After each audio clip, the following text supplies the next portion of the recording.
You have your attention? We're going to get started here in just a minute. I just want to go over a couple of housekeeping events before we turn it over to the consultants. Thank you. My name is Leslie Johnson. I'm with the City of Red Bank. We have Michael Pham here, who's also with the City of Red Bank. A couple of housekeeping things. Restrooms are behind the wall, behind the screen. Please feel free to come up and do what we need to do. We have water. We have popcorn. Your exits are in the area around you. We are also live streaming, so this will be recorded for follow-up on our YouTube page. So just giving you some information to know that it's being recorded live and streaming, so we will have a recording. Thank you so much for being here. This is truly the beginning of Red Bank's future. We see it as a canvas, and it's an opportunity for the public to participate as much as possible to see how we're going to move forward for the next generation to come. Thank you again for being here. I'm going to turn it over to Adam. He is with TSW, our consultant, and we're going to get things started tonight. Thank you. Adam Williamson with TSW. We're excited to be here. It's a great turnout, so appreciate everyone coming out. Beautiful view out here on a beautiful day, so we're excited to work with you guys in the community. So this is the comprehensive plan and small area plan that we're looking at. And let's see if I can get the slides to move. So here's our agenda. We're going to go over existing conditions, and we'll go over those in fairly detail, so I won't repeat those. And we'll talk about the key findings from the existing conditions. And then we're going to have an opportunity to go back through the engagement activities if you haven't done that yet. So an overview, I wanted to do team introductions. So we're working for the City of Red Bank. Again, I'm Adam Williamson with TSW. And what we'll be looking at is land use, transportation, mobility, and that will be done. Bert will handle the transportation, and Allison and Beverly and Roxanne here will be looking at land use, open space, and the small area plan. And then we have one more consultant, JS&A, and that's Leslie Gray here, and she'll be looking at the economic development, helping us with the small area plan. So what this plan will address, again, we'll be looking at existing conditions, and we're going to cover all that very thoroughly in a moment. And the most important piece is the community input from you guys. Really, this is your plan. We want to get the input from you guys, and you guys will drop the plan, and we'll put it together. And we'll be looking at existing conditions analysis, and then we'll provide recommendations. And then we also will be looking at the Red Bank Middle School site and doing a small area study. And you'll see back here some opportunities to get input on that also. Our project timeline, we started in January. We were out in the Christmas parade getting a little bit of public involvement. This is our second meeting. We've finished the existing conditions, and we're going to really start working on the recommendations the next few months. Do the summer and come back out for more community engagement, start the small area plan also. And then we're going to try to finish the project up in December for the first of the year. So I'm going to turn it over to Leslie to talk about demographics.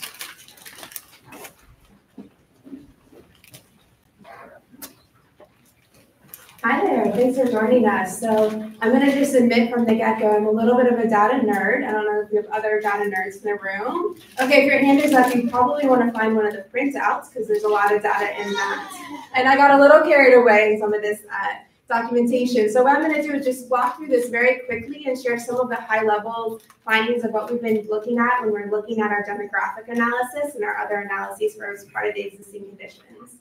Again, that high level, take a look at Red Bank. When we look at population change over time, which is kind of the founding base of a lot of comp plans, what we see here is a very stabilized line, right? So not a lot of population growth, some population undulations, as I'd like to say, but a pretty consistent population sizing in communities since 1990. However, that doesn't mean that the population has stayed exactly the same. So as we've dug through a bunch of data, we found that almost 20% of Red Bankers have moved into Red Bank in the past year, in 2022. That's a little bit higher than what we would expect in other communities similar to Red Bank. We usually look around that 10% mark. So a good influx of new people. They're coming from elsewhere in Hamilton County. Even 6% are coming from another state and making Red Bank their first home in Tennessee. So a lot of mobility within that, stagnant population line. With that comes changes, of course. When we look at some population changes that we've seen, a growing age cohort from 25 to 45-year-olds are coming into Red Bank. A little bit of a decline in some children, but again, that 25 to 34 is usually a good indicator that maybe there's more children on their way in the future. And also a little bit of an aging community too, where we're seeing some upticks in residents between 55 and 74. Yeah, so good representation today. I like the enthusiasm up in the anti-amyloid data. Similarly, when we look at education changes, educational attainment for populations, we look at folks over 25. Between 2010 and 2022, those with bachelor's and advanced degrees have more than doubled in Red Bank. So with that increase in education, we see higher salaries potentially. We see more of a share of folks with bachelor's or advanced degrees in Red Bank than elsewhere in Hamilton County and Chattanooga. Overall, we are looking at a community that's predominantly middle class, but it's really on par with the area when we look at Red Bank compared to Chattanooga, compared to Hamilton County. Very consistent rates. Again, household incomes that are on par with the region, what we would expect to see. A slightly lower amount of folks in that 150 plus income bracket. That's what we like to flag for taking a look at in the future. So in 10 years, is that going to be different? Kind of a metric to keep an eye on. But with all this change comes opportunity, and some great opportunity for Red Bank to be in control of what's to come in the future. Even though we're looking at that population that's remained overall as a population cohort, pretty stagnant, that flat line, there is opportunity to capture more growth if Red Bank's interested. Hamilton County is growing more. Red Bank can be in a little bit more of a driver's seat of capturing that growth and really at a kind of fork in the road of thinking through, do we want to have some minimal growth in the future? So we want to capture a higher share, increase the population of Red Bank, bring in new folks. A really big part of the comprehensive planning process that we'll be talking through over the coming months. How'd I do on the data? Pretty quick? Not too boring yet? We're going to switch over from data to some maps. So if anyone likes geography, we're going to be in a good place. But land use basically talks about how we use the land. And what really is the foundation of that is zoning and how you legally dictate where things can go. So you can see most of Red Bank's land, over half of it is zoned for residential, and of that, most of that is single family residential. So those are typically houses that stand by themselves. And then you see that very strong corridor along Dayton Boulevard in red, that's the commercial district. And then we look at what the existing land use is, so how everything is right now, you see that it really mirrors that pattern that the legal basis of zoning is laid out. So that kind of indicates that the way that the city's operating, the way that it's processing applications is in line with that past vision and that current book. Sometimes you can see a deviation, but overall it's pretty on par with each other. A lot of that's supported by this very, very important infrastructure. The sewer infrastructure really dictates the growth and the change and what gets developed. And you can see that sewer infrastructure is pretty much covering the entire city. There are pockets on the periphery that don't have it, but a lot of that also has to do with the kind of very drastic topographic changes that we'll talk about later that can make it really difficult to build that infrastructure. There are projects on the way, kind of hinting at what that future growth may look like. A lot of that housing, again, is in line with that existing pattern you see in the single family growth. There is some mixed use, which hasn't really been introduced into the city before, coming on the way at that Save-A-Lot site that we have here. You can kind of see in the lower quadrant the star. I know that that's not as yellow on this as it is on your handout if you got one, but could cause another point of consideration as the city continues to grow. Do you want to integrate some of those land uses more that can lead to better walkability, that can lead to more foot traffic to support that really important commercial corridor along Dayton? So another thing to be looking at and something we're going to consider heavily as we go into the next stage of the plan. I'll turn it over to Bert. So looking at transportation and mobility, kind of laying the foundation of what, what's in the city, what is the existing mobility structure and network. Like most cities, most of the streets are the local streets. What's really unique about Red Bank, obviously, is this spine, Dayton Boulevard, that runs through the city. Most of the neighborhoods connect to it, but they may not be that connected with it from a pedestrian perspective. Looking at traffic capacity, average daily traffic, these are numbers from TDOT. Pretty good capacity on existing streets. Of course, most of the traffic was diverted to 27. But as you know, there are backups on Ashland Terrace. So a lot of people coming through east-west. Unfortunately, those streets don't align. They don't come together. So you've got that weird gap there between. There's a lot of weird traffic stuff happening there, and there are a lot of crashes happening there as well. Average of 264 crashes in between those intersections. Morrison Springs and Ashland Terrace on Dayton Boulevard, but also a lot down at Signal Mountain Road and Dayton Boulevard. A lot of traffic there too, but also a lot of fast-moving operations happening there with vehicles. And also pedestrian crashes, and those are indicated in the map as well. So the pedestrian network, obviously there are sidewalks on the spine on Dayton Boulevard, but if you've walked it, I'm sure most of y'all have, it may not be the most pleasing pedestrian experience because it's typically a sidewalk right next to the traffic, and it's going pretty fast typically.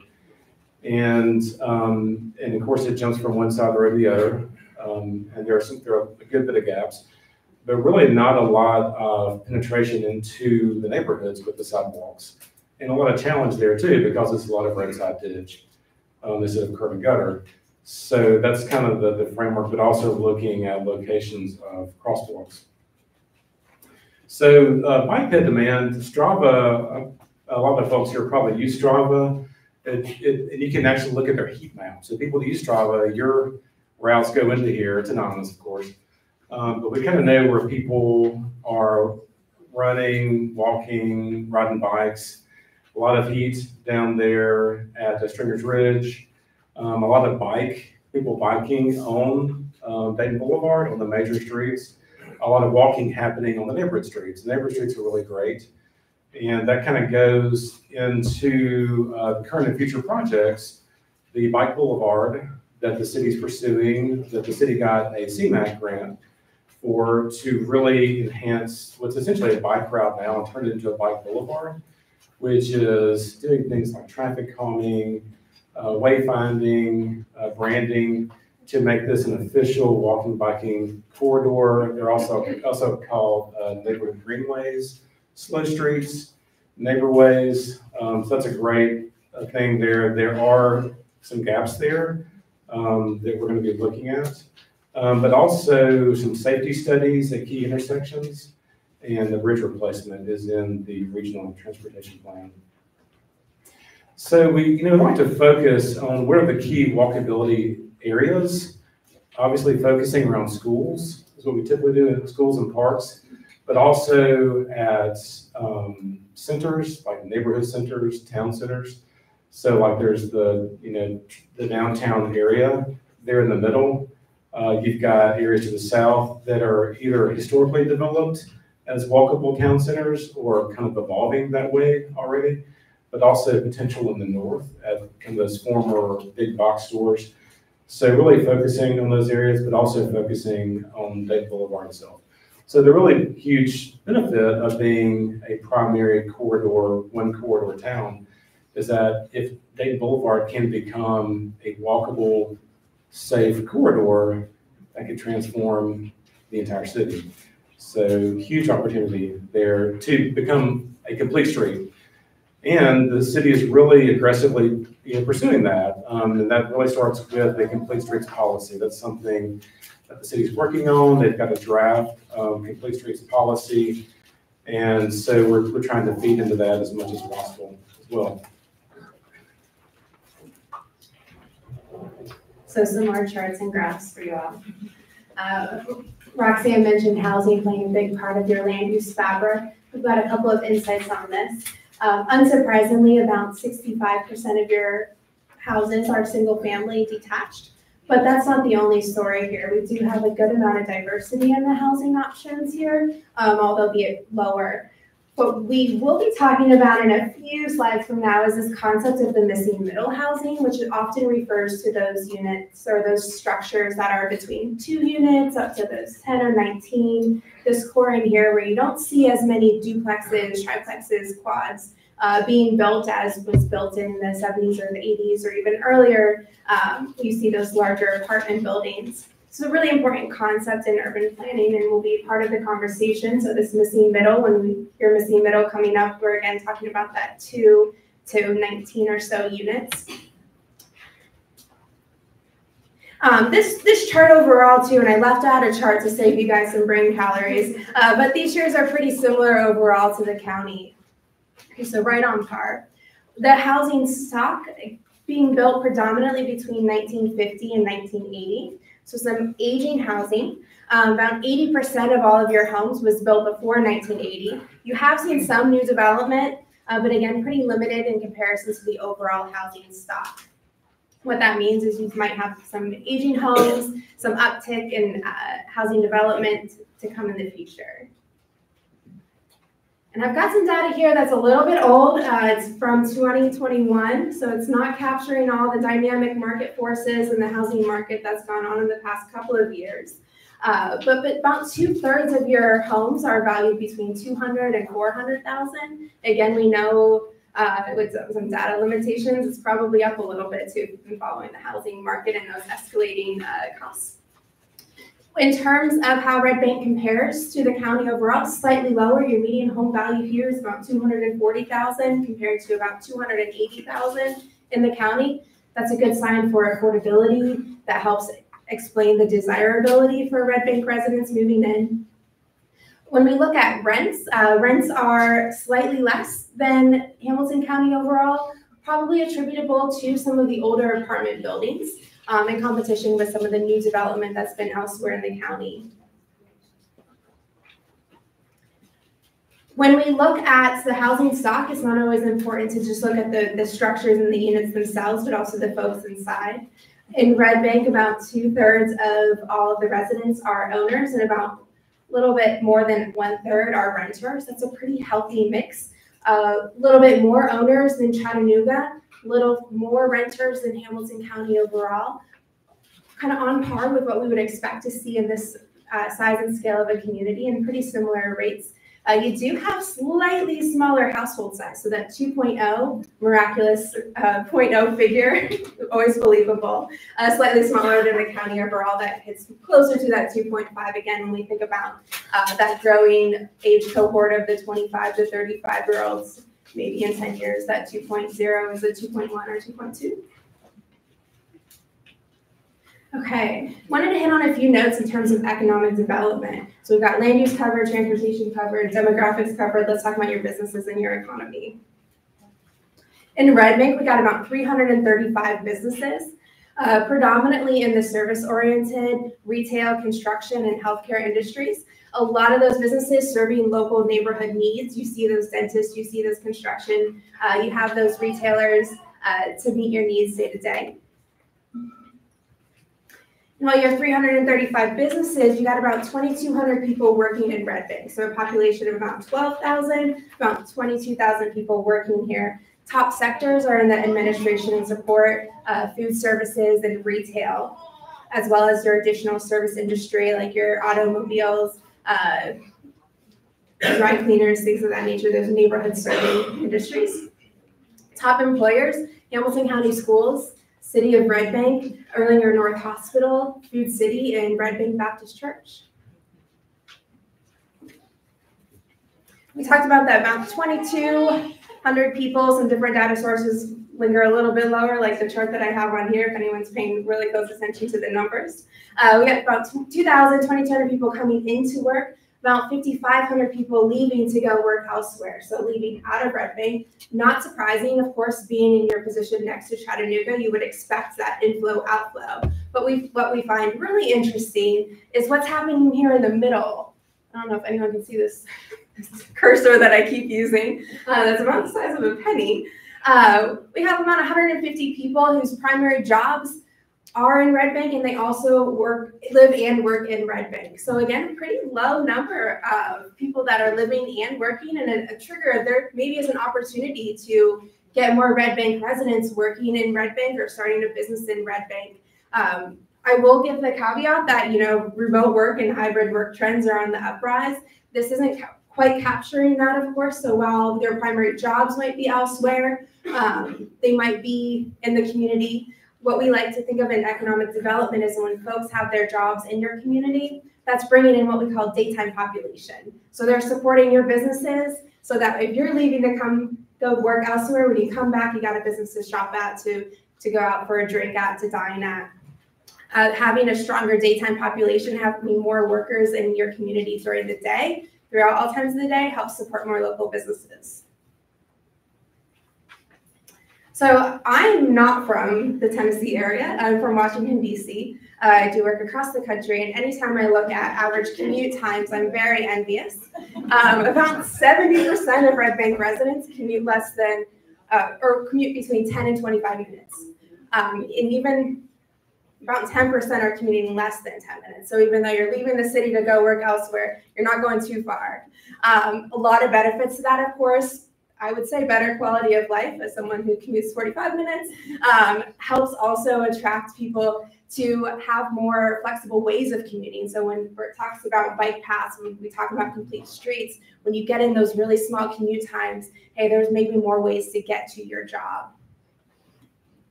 And then maybe on my nerdiest slide of the day is some unemployment rates and labor force participation rates.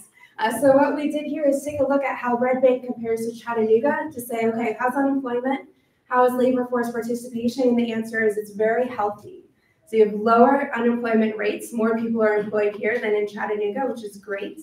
And very high labor force participation rates. So more people are participating in the workforce than elsewhere in Chattanooga. We like to say that the 25 to 54-year-olds are that prime age workforce cohort. I think my parents would disagree with me on that, but very, very high labor participation for that prime age cohort and very low unemployment rates. We do see a little bit of an uptick in that 55 to 64-year-olds, but guess what? That's the age cohort that's transitioning into retirement. And that our speculation is that's more tied into that transitionary period of employment within that period. Again, really great economy in terms of having those businesses here, having a good amount of employees coming into work in your community, opportunity to maybe capture higher shares of people to live and work in Red Bank, but again, a very healthy labor force participation, a lot of active jobs here. All right, last but not least, I'm going to cover parks, open space, and the environment. So parks and open space and green space is a very important aspect of a healthy and vibrant community. I'm sure all of y'all know that. There is a separate ongoing study right now that's being held and hosted by a separate consultant, that is the Parks and Recreation Master Plan. And so this started late 2023 and it's wrapping up later this year. If y'all, a lot of you may have seen a survey for that. So they've just gotten a lot of those survey results and are processing it, working on programs. What they're doing is they're looking at the existing parks and areas for new parks. As a part of this comp plan, merging all the elements that you've already seen and heard today is the parks and open space. So we'll be collaborating with that group and bringing in their information. And that'll also help us kind of think about the future of land use and connectivity of how we're providing clear access and what's being developed in the future around those parks. So hydrology, as Bert and other people have talked about, Dayton Boulevard, is really that main spine that runs up and down of Red Bank. Another really interesting part of Dayton Boulevard is Stringer's Branch, which also follows that.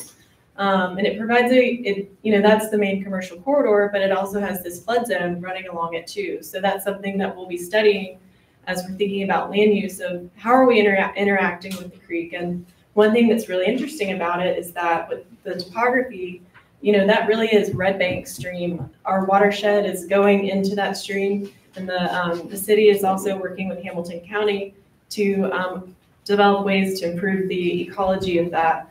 They were recently just won a $250,000 state grant to do restoration of that. And this is again another consultant, but a project that's happening just over in the park area.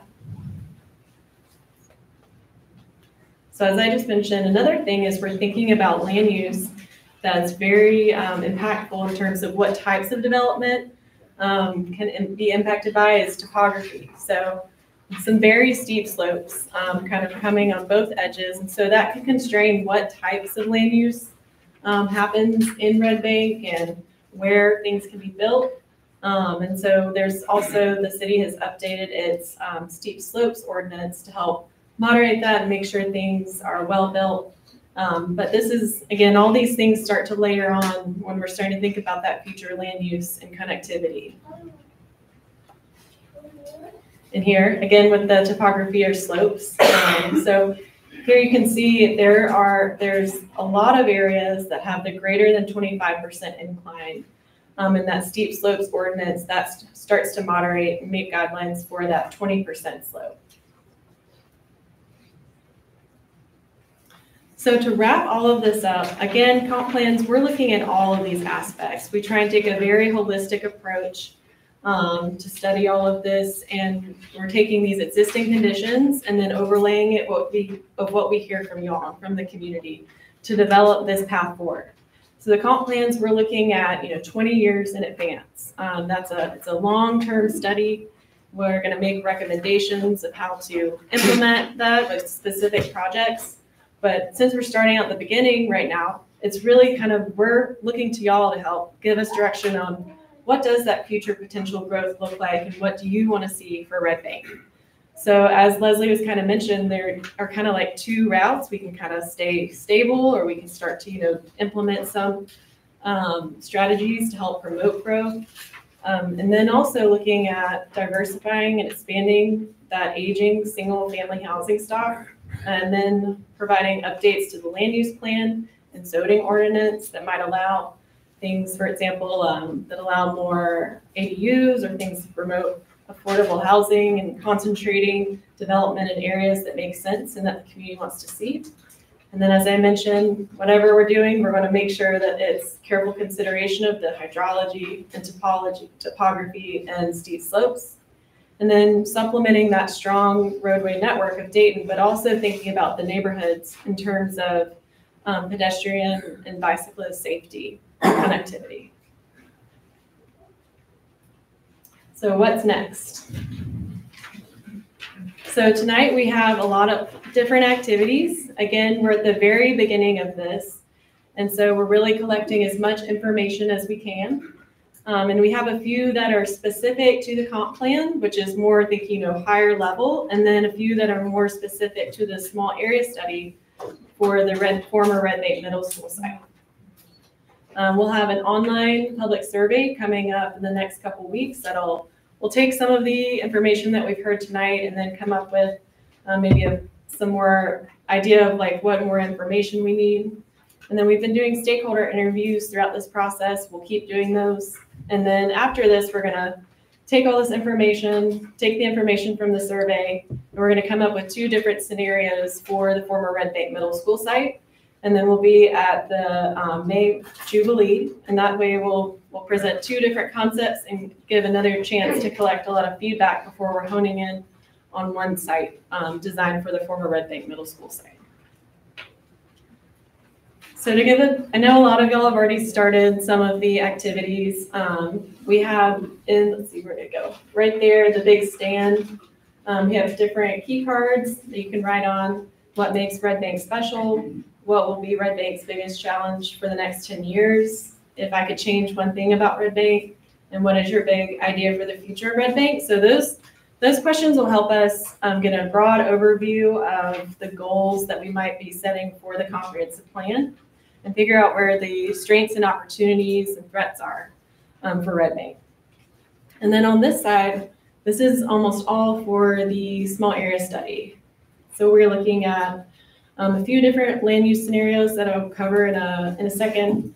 And then also these visual preference boards. So you can grab a sticker, and we've got things on land use, residential scale, mixed use height, retail and civic use types, public space amenities, recreation amenities, and creative placemaking elements. So again, this will help us figure out what do you want to see on that side and how can we start to mix that together into two different concepts. And then in the back as well, we have a couple different, and these are just very preliminary studies to figure out, again, looking at different combinations of land use, different acreages. So this site, the former Red Bank Middle School site, is in the Central Business District. So for these initial studies, we've shown a mix. We've shown some commercial in some of them. We've shown the green space at a variety of different scales. And then we've shown the mixed use, which has the ground floor of retail and then residential above and then missing middle. So that is a little bit of what Leslie was saying. And we've already done, a good amount of stakeholder interviews. And one of the biggest things we've heard through some of those is that affordable housing is a big piece of Red Bank and finding more opportunities for that. So this missing middle, that does provide an opportunity for it. And each of these is kind of a varied scale of how much long-term investment the city will be making. So this goes from scenario A, which is a low long-term city investment, because that means you've got the commercial and mixed use starting to offset some of that tax base and getting some revenue from it to help offset some of that cost that the city will be putting into the green space. And then kind of to the far end of where this third scenario is, where you've got a civic use, and which would be city funded as well, green space, and then kind of more of that higher end of the city investment. So it's a lot to think about, and a lot to think about kind of long term, where do you want to put your investment? And here are some comparable park sizes. So we've got Miller Park and Miller Plaza at like 1.5 acres, Kids Corner at 2.5, Jefferson Park at 3.5, and then Coolidge at 12. All right, and that concludes our presentation, but we want to give everybody plenty of time to do the activities, so you can kind of go ahead and start doing activities, and if you have specific questions, you're welcome to come up to us and grab us and ask us anything you'd like. We'll try to answer it.